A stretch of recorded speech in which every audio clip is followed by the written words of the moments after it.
तो ये है मैया के तट के रास्ते का आनंद। और बड़ा दुर्गम क्षेत्र है ये वही क्षेत्र है जो ओंकारेश्वर के पास ओंकारेश्वर का क्षेत्र है। दक्षिण तट पे हुए पहाड़ हैं सारे।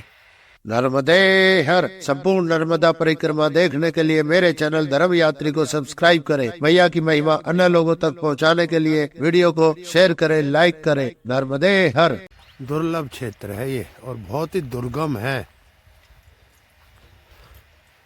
आते तो होंगे परिक्रमा वाले, मैं आया हूँ तो कोई और भी आता है, लेकिन वही आता है लाखों में एक इस क्षेत्र से।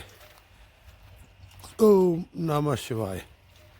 क्योंकि मैं कोटेश्वर और कोटेश्वर के आगे एक और आश्रम पड़ता है। अगर जो वहाँ का रास्ता हुआ तो वहाँ से होते हुए चमन ऋषि आश्रम जाने की कोशिश करूँगा मैं। आगे रास्ता नज़र नहीं आ रहा है कहाँ से है। हाँ भैरव, रास्ता बताओ। चल भैरव, चलो रास्ता बताओ, आ जाओ। क्या देख रहा है, कुछ है क्या उधर? लगता है भैरव ने कुछ देखा है। हाँ यहाँ जानवर भी बहुत है ना, कुछ देखा है भैरव गया है। ये भैरव वहीं से भूतेश्वर से ही साथ है, कुछ देखा है भैरव ने ऊपर। चल भैरव आओ तो चल। बड़ा ही दुर्लभ और दुर्गम दर्शन है, दिव्य दर्शन है मैया का यहाँ।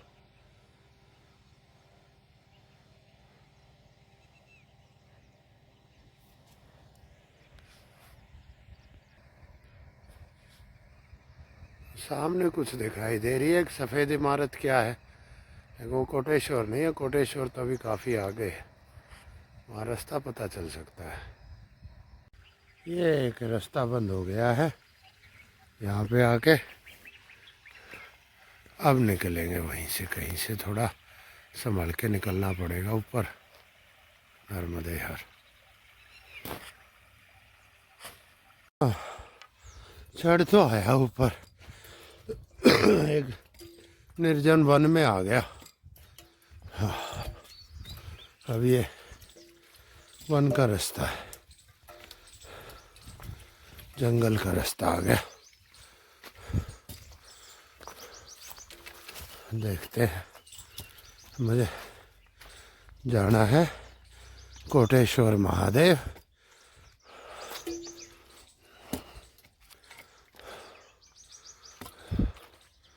ये बड़े दुर्गम क्षेत्र है। इसी रास्ते से देवता भी गए, पांडव भी गए थे, और मैं भी उसी पथ पर हूँ, पांडवों के कदम से कदम मिलाते हुए। नर्मदे। ये वो दुर्गम क्षेत्र है, देखो यही है वो देवताओं की भूमि, ओंकारेश्वर महाराज की भूमि। मैं ओंकारेश्वर के लगभग सामने हूँ, पहुँचे। मंदाता पर्वत जो है वो मैया के बीचों बीच है।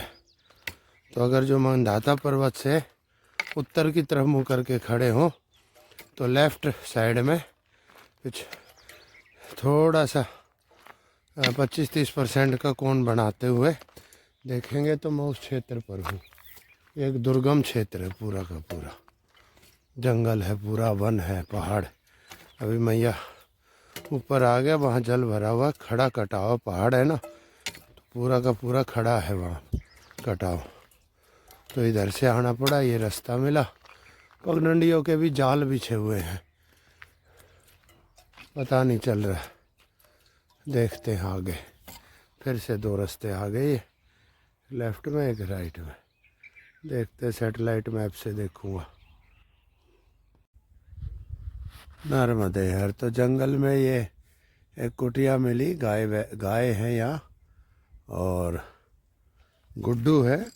रूपाखेड़ी गांव से ही है, जिस गांव के उसमें वो भूतेश्वर महादेव मंदिर आते हैं, उसी गांव का रहने वाला, लेकिन अकेला रहता है यहाँ जंगल में, अपनी गाय और बकरी पालता है।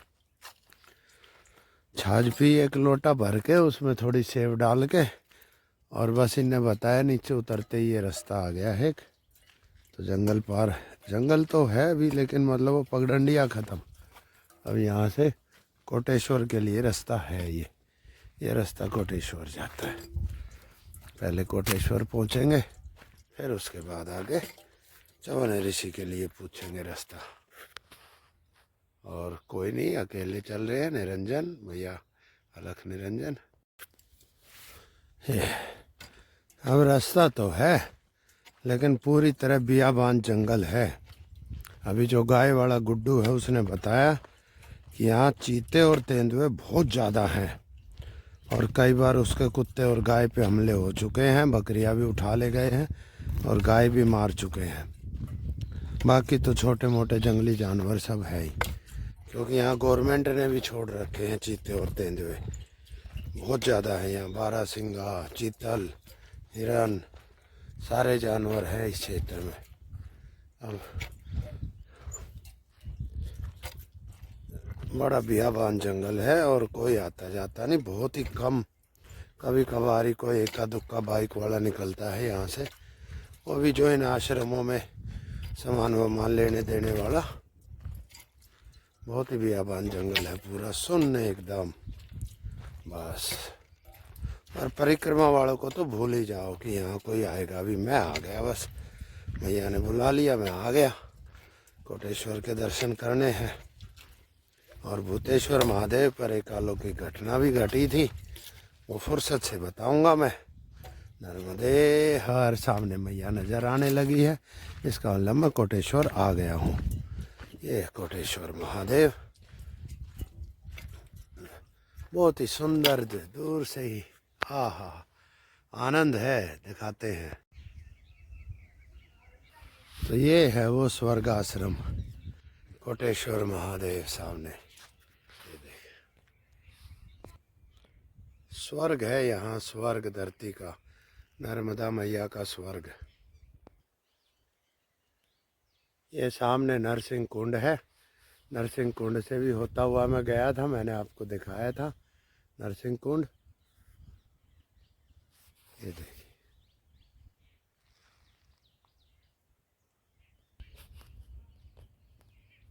और वो मौनी बाबा आश्रम नर्मदे।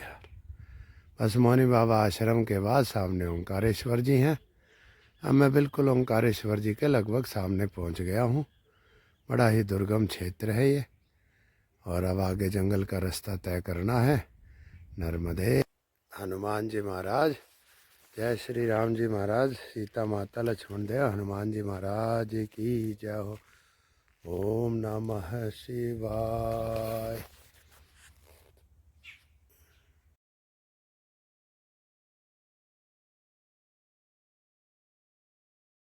नमः शिवाय। श्री कोटेश्वर महादेव, एक और पांडवकालीन एक दिव्य गुप्त तीर्थ। नर्मदे हर। ओम नंदीश्वराय नमः। ओम नंदीश्वराय नमः।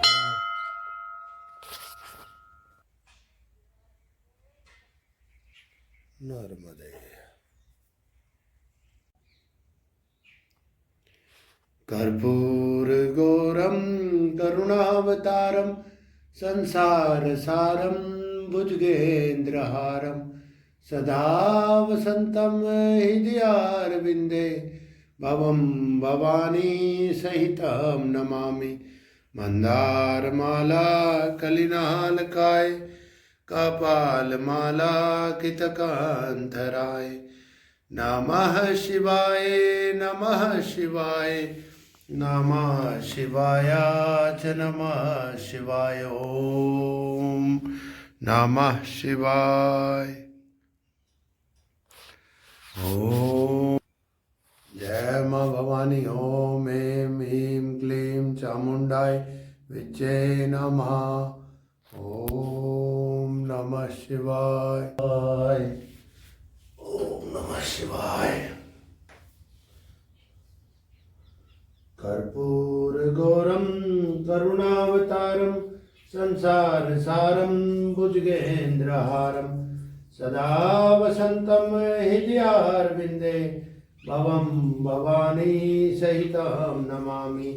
मंदार माला कलिनाल काय कपाल माला कितकंधराय नमः शिवाय नमः शिवाय नमः शिवाय च नमः शिवाय ओम नमः शिवाय ओम नमः शिवाय ओम श्री कोटेश्वराय नमः अतुलित बलधामं हिमशलाभदेहं धनुजवन कृशानुं ज्ञानिनाम् अग्रगण्यं सकलगुणनिधानं वानराणामधीशं रघुपति प्रिय भक्तं वातजातं नमामि श्री राम जय जय राम सीताराम सीताराम श्री रामाय राम श्री सीता श्री रामाय।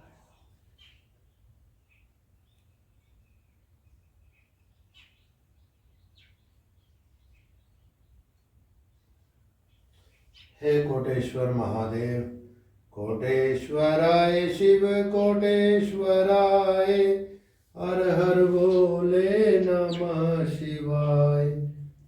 हे कोटेश्वर महादेव बड़े भाग से बड़े पुण्य से तेरे दर्शन मिलते हैं। हे प्रभु अभिषेक का अवसर मिला, प्रभु आपको सत सत नमन है। हे कोटेश्वर महादेव तेरे दर्शन के, तेरे अभिषेक के, जप के, तप के, स्नान के, ध्यान के, जितने भी जो भी सभी पुण्य फल है वो मुझे, मेरे परिवार, मेरे भाई बंधु, मेरी दादी, माँ, पत्नी, बेटा, बेटी, बुआ, बहनें, बेटी सभी को और उनके पितृ पूर्वजों को जो यात्रा मेरी मदद कर रहे हैं सभी को देना। नर्मदे हार। ओम नमः शिवाय नमः शिवाय। प्रभु तू चाहे तो लेख नया लिख दे, तू चाहे तो पुराना लेख भी मिटा दे। हे प्रभु नर्मदे